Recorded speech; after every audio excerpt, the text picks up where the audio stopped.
नेपालको दक्षिणी भूभाग जहाँ अनन्त मैदानहरूले आकाशहरूलाई छुन्छन्, त्यहाँ एक भाषाको धुन गुन्जिन्छ। हजारौं वर्षदेखि संस्कृति र परम्पराको जीवन्त प्रतीक बनेको भाषा हो भोजपुरी। यो केवल एउटा भाषा मात्र होइन, बरु एउटा जीवनशैली हो।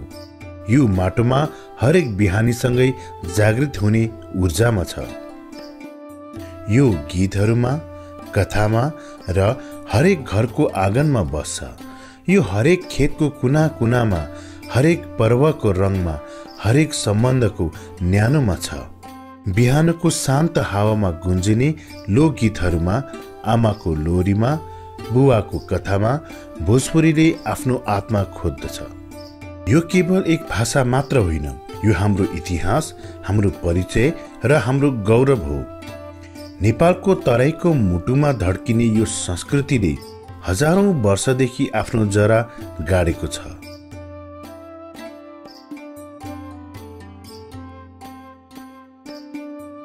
आज हामी तपाईलाई भोजपुरी भाषा र संस्कृतिको यस अनौठो यात्रामा लैजाँदैछौँ, जहाँ हरेक शब्दमा, हरेक धुनमा र हरेक परम्परामा नेपालको गौरव लुकेको छ।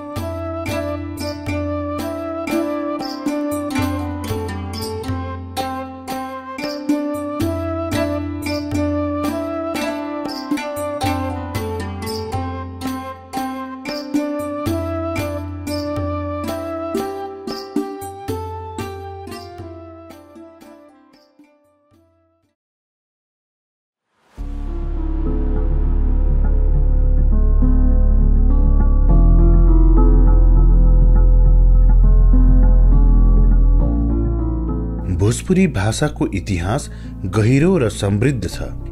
यसको जरा प्राचीन मगधी प्राकृत र संस्कृतमा गढिएको छ। यो एक इन्डो आर्यन भाषा हो जुन हजारौं वर्षदेखि भारतको बिहार, उत्तर प्रदेश र नेपालको मधेस क्षेत्रमा बोलिँदै आएको छ। यसको विकास प्राचीन भारतको शक्तिशाली मगध राज्यबाट भएको हो।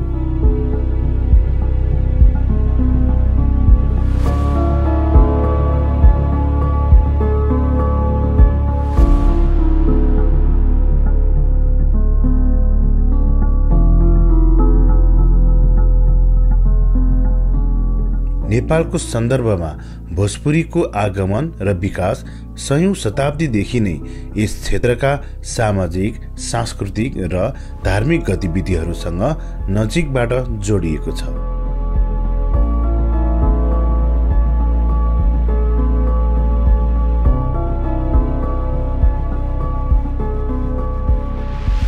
कबीर र तुलसीदास जस्ता महान कविहरूको साहित्यमा भोजपुरीका स्पष्ट निशानहरू पाउन सकिन्छ। यी महान सन्तहरूले आफ्ना भक्तिपूर्ण रचनाहरूमा भोजपुरीको सरल र शक्तिशाली रूपको प्रयोग गरे, जसले यस भाषाको साहित्यिक महत्त्वलाई झल्काउँछ।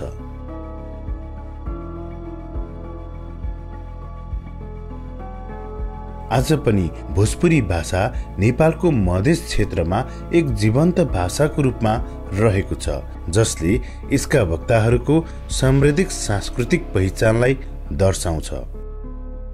यसको इतिहास यस क्षेत्रका मानिसहरूको लचिलोपन र सांस्कृतिक विविधताको प्रमाण हो।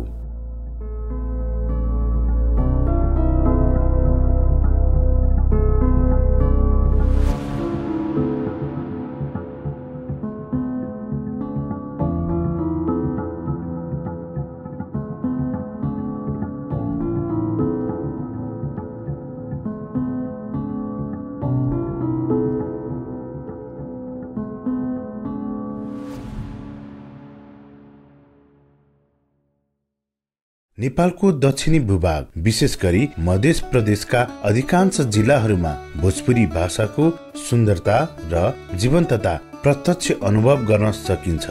बारा, पर्सा, सर्लाही, धनुषा, महोत्तरी, सिरा र सप्तरी यी जिल्लाहरूमा भोजपुरी भाषीहरूको घना बसोबास रहेका प्रमुख क्षेत्रहरू हुन्। यहाँका बासिन्दाले पुस्तौंदेखि आफ्नो भाषालाई गर्वका साथ जोगाएर राखेका छन्, जुन उनीहरूको पहिचानको अभिन्न अङ्ग बनेको छ।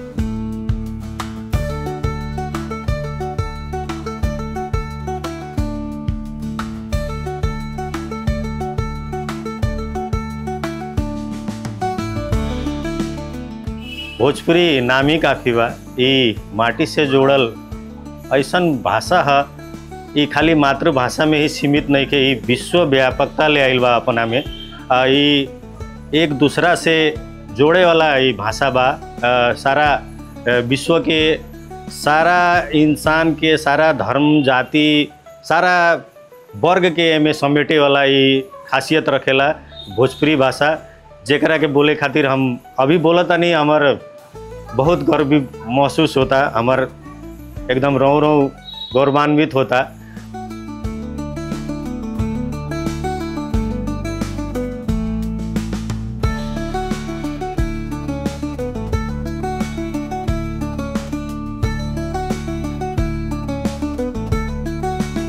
नेपालको दक्षिणी भूभाग विशेष गरी मध्य प्रदेश भाषा र संस्कृतिको धनी संगम स्थल हो।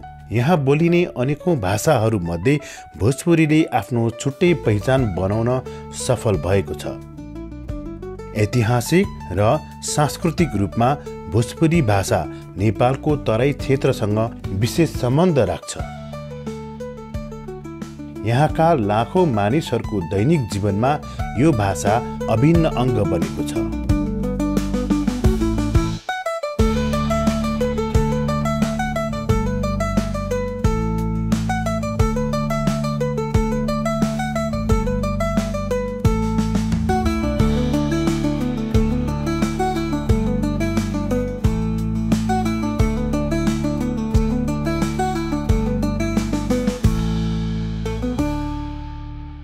जैसे हमने के कहता निसन कि भोजपुरी भाषा के सामाजिक मूल मान्यता, रीति रिवाज, रहन सहन, ओखन खान पान, पहिरन जे भी बाटे, ई कहीं कहीं लोप हो रहा बा।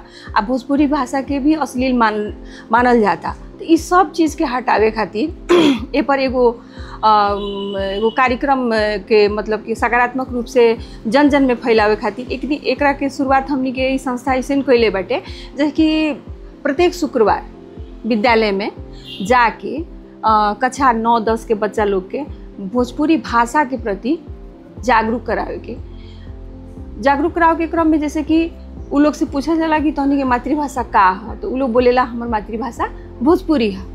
तो भोजपुरी भाषा में के प्रति उ लोग के जौन भाव आवेला उ नकारात्मक आवेला।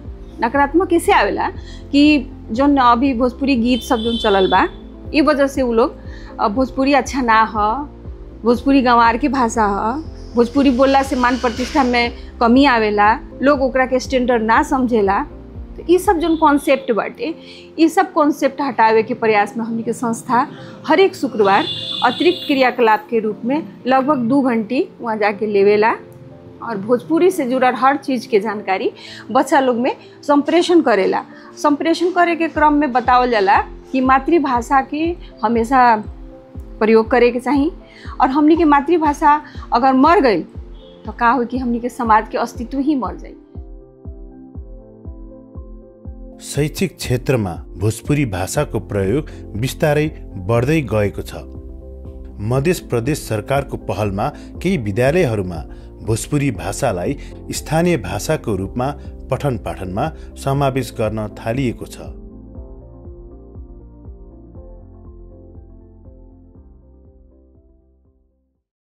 मध्य प्रदेशको उर्वर भूमि जहाँ माटोको सुगन्धसँगै संस्कृति र परम्पराको गहिरो जरा गाडिएको छ। यस भूमिको आत्मा भोजपुरी भाषामा प्रतिबिम्बित हुन्छ र यसको मुटु लोकगीत र सङ्गीतमा धड्किन्छ। ढोलक, हार्मोनियम, तबला, बाँसुरी, सहनाई र मन्जिरा जस्ता भोजपुरी सङ्गीतका अभिन्न अङ्ग हुन्। यिनको ताल र धुनले श्रोतालाई मन्त्रमुग्ध पार्छ। भोजपुरी भाषा भी लोकगीत है कह के, मातृभाषा तो हमनी के भोजपुरी ही है, लेकिन लोकगीत भोजपुरी है कह के उ लोग के मालूम ना रहे, काहे कि उ लोग के सिर्फ फिल्मी गाना के दिमाग में बा कि भोजपुरी अच्छा गाना ना हो।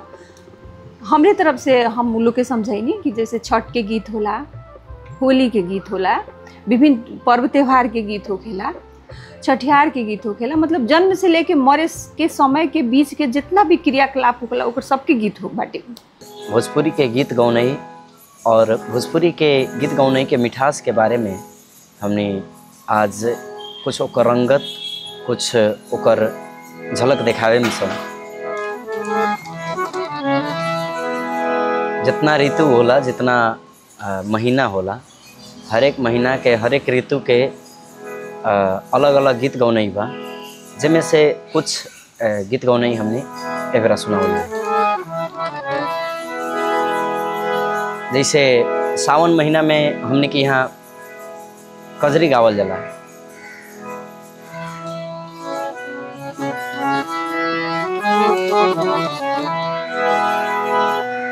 कि मिर्जापुर कैला गुलजार हो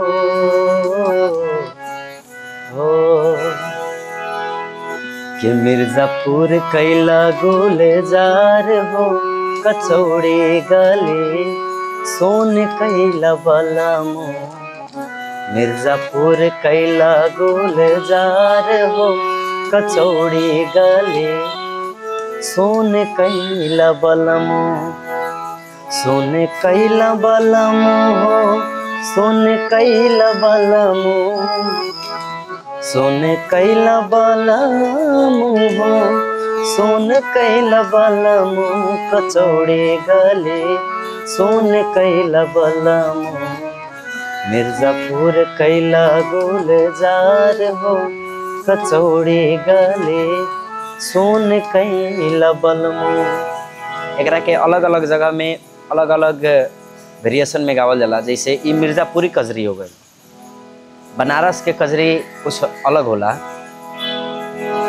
कि पिया मेहंदी ले आदम की झील से, जाके साइकिल से ना हो। पिया मेहंदी ले आदम की झील से, जाके साइकिल से ना। जब गांव में धान के रोपनी होला, किसान अपना मस्ती में चूर रहेला बहुत। वो धान के कटनी जब होई होकर तो घर में पूजा आजा बा, शादी ब्याह बा, सब कुछ होला। वही पर गीत बा, गाँव ही में लागल बा अगहन के मेला, कि खेतवे भइल भगवान, गोरिया झुकी झुकी काटेली धान। ये पर गीत बा, गाँव ही में लागल बा अगहन के मेला, कि खेतवे भइले भगवान।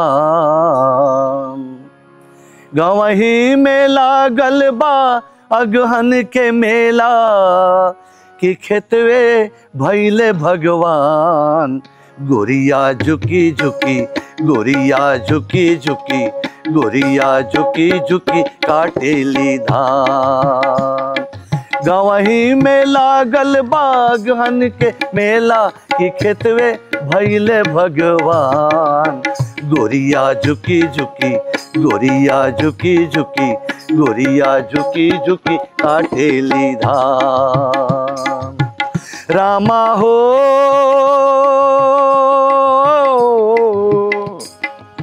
रामा हो रामा हो।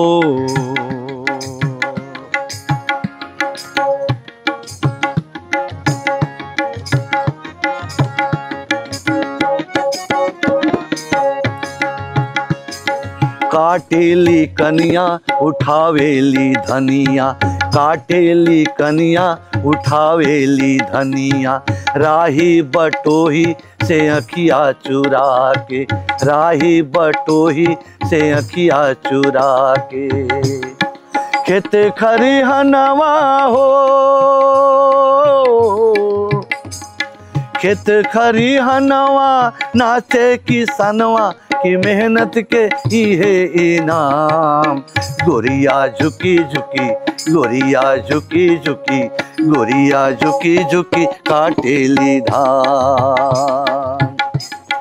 गावही में लागल बागहन के मेला कि खेतवे भइले भगवान। गोरिया झुकी झुकी, गोरिया झुकी झुकी, गोरिया झुकी झुकी काटेली धान।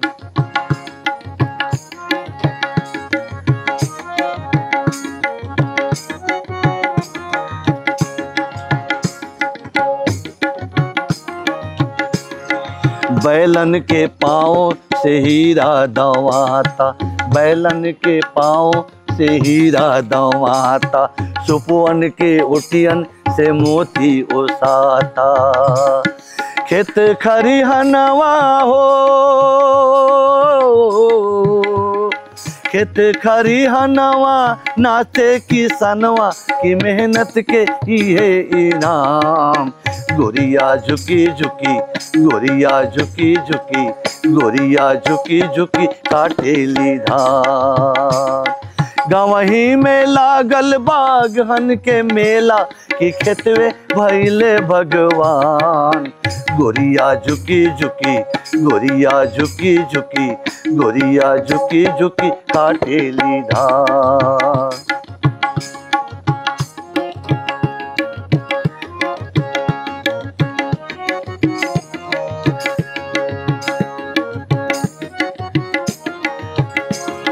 धनवा जे काटे किसनवा, गृहिणियों लगावे पथार। धनवा जे काटे किसनवा, गृहिणियों लगावे पथार। गोदी के बलकवा पिहू के जे लागे, केहू के ऐसन रे भा। गोरिया झुकी झुकी, गोरिया झुकी झुकी, गोरिया झुकी झुकी काटेली धान। गावही में लागल बागहन के मेला कि खेतवे भइले भगवान। गोरिया झुकी झुकी, गोरिया झुकी झुकी, गोरिया झुकी झुकी काटेली धान। रामा हो,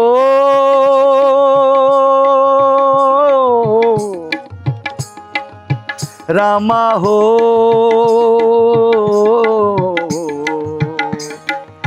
रामा हो, रामा हो, ओ,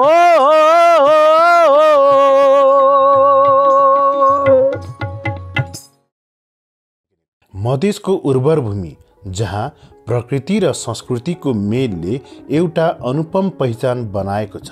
यहाँको माटोमा गढेको छ भोजपुरी भाषाको मिठो गुन्जन। जस्तै पुस्तौँदेखि नै कथाहरू, गीतहरू र लोक परम्परालाई जीवन्त राखेको छ। ती राजा महाराजाका कथा हुन् वा चतुर स्याल र मूर्ख सिंहको कथा नै किन नहोस्, यी सबैमा एउटा गहिरो सन्देश लुकेको छ। वीर बलिया जस्ता कथाहरूले वीरता र बुद्धिको प्रशंसा गर्छ भने छोटका भाइ जस्ता कथाहरूले इमान्दारी र परिश्रमको महत्त्व सिकाउँछन्। खाली हात आइलबा खाली हात जाइलबा, अर्थात् खाली हात आएको छ खाली हात जानेछ ले जीवनको नश्वरताको बोध गराउँछ। और अभी हम जौन गीत गावे जा रहल बानी ई उ किसान के बारे में है जौन शोषित बा अपन मालिक से, यानी जमींदार से शोषित बा।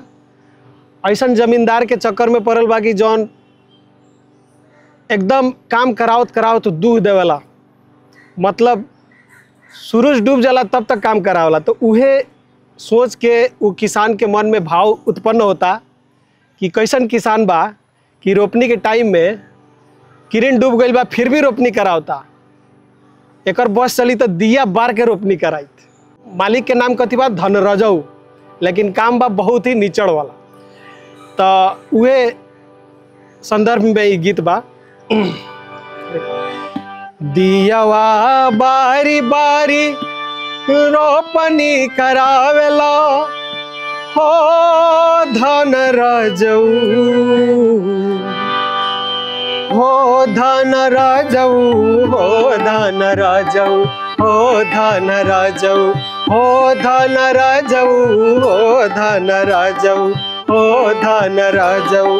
दियवा बारी बारी रोपनी करावेला, दियवा बारी बारी रोपनी करावेला हो धन राजऊ, हो धन राजऊ, हो धन राजऊ, हो धन राजऊ, हो धन राजऊ, हो धन राजऊ, हो धन राजऊ।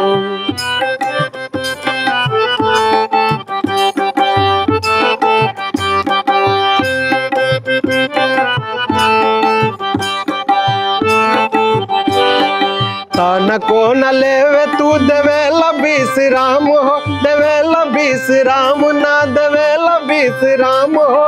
पीठ पर चढ़ के करावेला तू काम हो, करावेला तू काम हो, करावेला तू काम हो।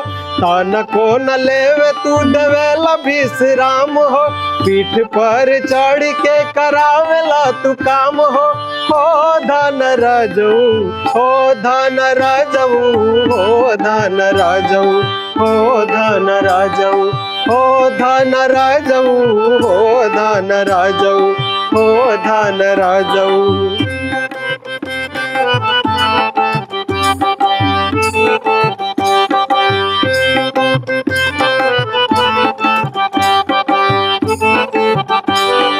मानवा में तन को न तोहर बदनाई, तोहर बदनाई न तोहर बदनाई। सुखल रोटी नून मरचा भेजलपन पियाई, भेजलपन पियाई, भेजलपन पियाई।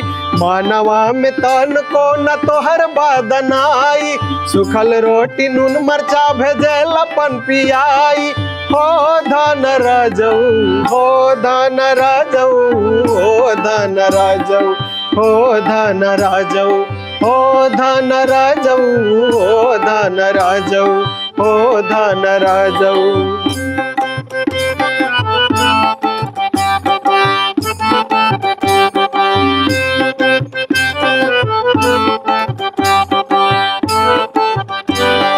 हार जाई दौरी दौरी तोहरो दुआरिया, तोहरो दुआरिया हो तोहरो दुआरिया। तब जाके मिले खखड़ा धान बनी हरिया, धान बनी हरिया हो धान बनी हरिया। हार जाई दौरी दौरी तोहरो दुआरिया, तब जाके मिले खखड़ा धान बनी हरिया हो धन राजऊ, हो धन राजऊ, हो धन राजऊ, हो धन राजऊ, हो धन राजऊ, हो धन राजऊ, हो धन राजऊ। दियवा बारी बारी रोपनी करावेला, दियवा बारी बारी रोपनी करावेला हो धन राजऊ, हो धन राजऊ, हो धन राजऊ, हो धन राजऊ, हो धन राजऊ, हो धन राजऊ, हो धन राजऊ, हो धन राजऊ, हो धन राजऊ, हो धन राजऊ।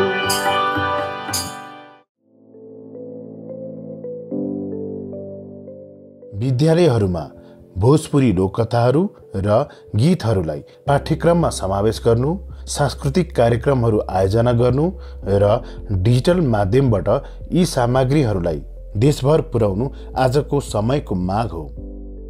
कहल जाला कि नेपाल के जनगणना के तथ्यांक अनुसार भाषा कितना परसेंट बाटे कह के तो तेसरो स्थान में भोजपुरी के कहल जाला। हमारे हमनी के संविधान में भी एक मान्यता प्राप्त बाटे राष्ट्रभाषा के रूप में।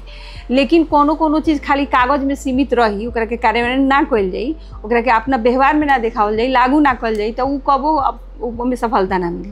तो जौन लक्ष्य या उद्देश्य लेकर बनावल गई बाटे कि कामकाजी भाषा में मातृभाषा के प्रयोग होके के चाहिए। जैसे मध्य प्रदेश में अब हमनी के अब कुछ जिला बारासन, परसा, बारा, रौतहट जहाँ भोजपुरी के वर्चस्व बा, भोजपुरी बोलल जाला, तो कामकाजी भाषा में भोजपुरी के भी प्रयोग एकदम नगण्य रूप में बा, जैसे कि आम जनता लोग के भी गुनासो आवेला कि हमनी के भोजपुरी के कामकाजी रूप में कागज में ना देखे के मिलेला, ना बोले के मिलेला। तो ए पर प्रदेश सरकार के पहल कर देवे के पड़ल कि मातृभाषा भोजपुरी में भी कामकाजी चीज के राखल जाओ कह के।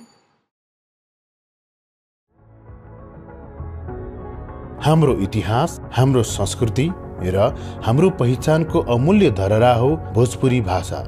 समुदायको सक्रिय सहभागिता बिना कुनै पनि भाषाको संरक्षण सम्भव छैन।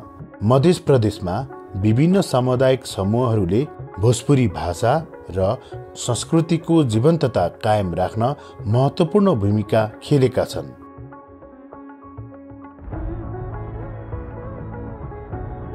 आउनुहोस् हामी सबै मिलेर यो समृद्ध विरासतलाई जोगाउँ र यसलाई आउँदो पुस्तासम्म पुर्याउने प्रण गरौँ।